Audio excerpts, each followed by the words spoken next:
दिग्विजय सिंह सहित कांग्रेस के वरिष्ठ नेताओं के खिलाफ बयानबाजी पर मध्य प्रदेश के कैबिनेट मंत्री महेंद्र सिंह सिसोदिया और तुलसी सिलावट पर जयवर्धन सिंह ने तंज कसा है। रावगढ़ विधायक ने कहा कि दोनों ही मंत्री केंद्रीय मंत्री ज्योतिरादित्य सिंधिया के आदेश पर चलते हैं। गुना में बाल कांग्रेस द्वारा आयोजित कार्यक्रम में शिरकत करने आए रावगढ़ विधायक से संवाददाताओं ने महेंद्र सिंह सिसोदिया संबंधी सवाल पूछा तो उन्होंने निशाने पर लिया। सवालों के क्रम में तुलसी सिलावट का भी जिक्र आया। दोनों ही मंत्रियों द्वारा की जा रही बयानबाजी पर उसके सवाल के जवाब पर जयवर्धन सिंह ने सिसोदिया और सिलावट को केंद्रीय मंत्री ज्योतिरादित्य सिंधिया के आदेश पर चलने वाला राजनेता बताया। उन्होंने कहा कि सिंधिया कहेंगे कि दोनों ही मंत्री कुर्सी से उठ जाएं तो वो उठ जाएंगे और जब आदेश मिला तो कुर्सी पर बैठ जाएंगे। विधानसभा चुनाव को लेकर कांग्रेस की रणनीति पर चर्चा करते हुए जयवर्धन सिंह ने स्पष्ट किया कि टिकट वितरण को लेकर सभी क्राइटेरिया पार्टी का राष्ट्रीय नेतृत्व और प्रदेश अध्यक्ष कमलनाथ तय करेंगे। हालांकि साल 2023 के आखिर में शुरू होने वाले चुनावी समर में जयवर्धन सिंह ने कांग्रेस की बड़ी जीत का दावा किया। खासकर ग्वालियर चंबल संभाग की सभी सीटों पर कांग्रेस की जीत की संभावना जताते हुए जयवर्धन ने उपचुनावों का हवाला दिया, जिसमें मुरैना और ग्वालियर क्षेत्र में पार्टी ने अच्छा प्रदर्शन किया था। किसानों की वर्तमान स्थिति पर भी जयवर्धन ने चिंता जताई। उन्होंने मध्य प्रदेश सरकार को इस मुद्दे पर भी नाकाम बताते हुए कहा कि भाजपा सरकार एमएसपी घोषित तो कर देती है लेकिन मंडियों में उसके मुताबिक खरीदी नहीं हो पाती। इसके चलते किसानों में ज़बरदस्त आक्रोश है। इसके लिए कोरोना है और उन्हें चीन में पैदा होना चाहिए था।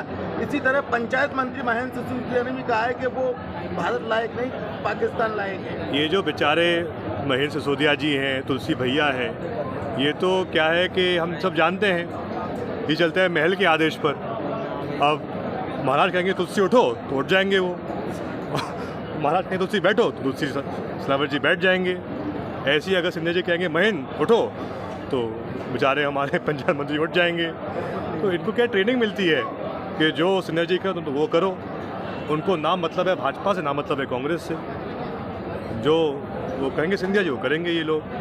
तो ये तो बहुत पुरानी बात है कि जो इनको निर्देश मिलता है महल से वो ये लोग करते हैं, लेकिन जो एक स्वयं का विवेक होना चाहिए है वो इनमें नहीं है, जो एक बहुत अफसोस की बात है। क्योंकि अब वो एक अलग पार्टी के तो हैं, लेकिन इससे बड़ी बात ये है कि इस मुद्दे पर जो बाकी भाजपा के लोग हैं उन्होंने कोई टिप्पणी नहीं की है। सिर्फ जो महाराज भाजपा के उनके दो मंत्री हैं और उनको शायद जो सिंधिया जी के पीएम उन्होंने आदेश दिया होगा कि तुम ऐसे वक्तव्य दो तो उन्हें दे दी। क्या करे बेचारे। भाजपा भी दो लगातार टारगेट किया जा रहा है, एक नाराज भाजपा, एक महाराज भाजपा। दो नहीं तीन, एक शिवराज भाजपा, एक महाराज भाजपा और तीसरी नाराज भाजपा। कांग्रेस द्वारा सिंधिया जी को लगातार टारगेट किया जा रहा है। टिकट वितरण को लेके विधानसभा चुनाव में कांग्रेस की क्या रणनीति है, किस तरीके से टिकट वितरण होगा? क्या जो कहा था कि 10,000 से ज़्यादा से जो आ रहे हैं, क्या ऐसे दावेदार उम्मीदवार बनाया जाएगा? क्या इस बात ये मैं इस पर टिप्पणी नहीं कर सकता हूँ, क्योंकि ये तो निर्णय हाईकमांड का रहेगा। हमारे माननीय पीसीसी अध्यक्ष हमारे नेता कमलनाथ जी का रहेगा, हमारे राष्ट्रीय अध्यक्ष खड़गे साहब का रहेगा, राहुल जी का इस पर विशेष भूमिका रहेगी। तो ये तो ऊपर से तय किया जाएगा। ग्वालियर चंबल संभाग में कांग्रेस की कितनी सीटें आने की संभावना है आपकी? हम तो कॉन्फिडेंट हैं कि लगभग सभी सीटों पर हम विजय प्राप्त कर सकते हैं और हर सीट पर हम जीतने के लिए ही प्रयास करेंगे। पिछली बार कहा जा रहा था कि ज्योतिरादित्य सिंधिया की वजह से 34 में से 26 सीटें। देखिए, अगर ऐसा होता तो जो उपचुनाव थे मुरैना में हम 5 में से 3 जीत के आए, ग्वालियर में उपचुनाव में 3 में से 2 जीत के आए, जबकि उपचुनाव तो 28 सीटों का था।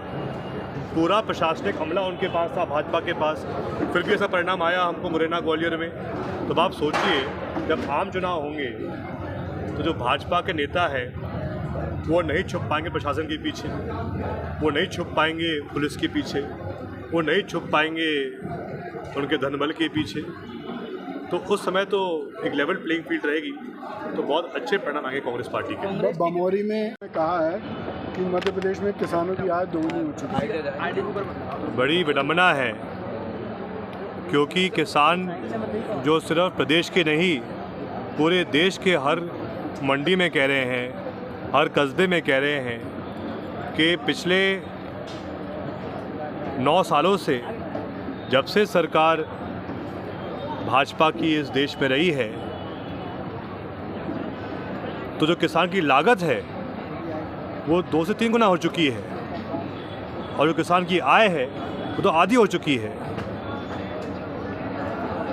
और कहीं ना कहीं इसका पूरा दोष जाता है भाजपा की सरकार पर, क्योंकि जो उनकी नीतियां हैं वो पूर्ण रूप से किसान विरोधी हैं। एक तरफ वो प्रतिवर्ष एमएसपी घोषित करते हैं, लेकिन कहीं भी मंडी के माध्यम से एमएसपी पर खरीदी नहीं हो रही है। इसके साथ सबसे बड़ा मुद्दा है कि जब किसान की उपज मंडी में नहीं रहती या जब फसल खड़ी रहती है, उस समय तो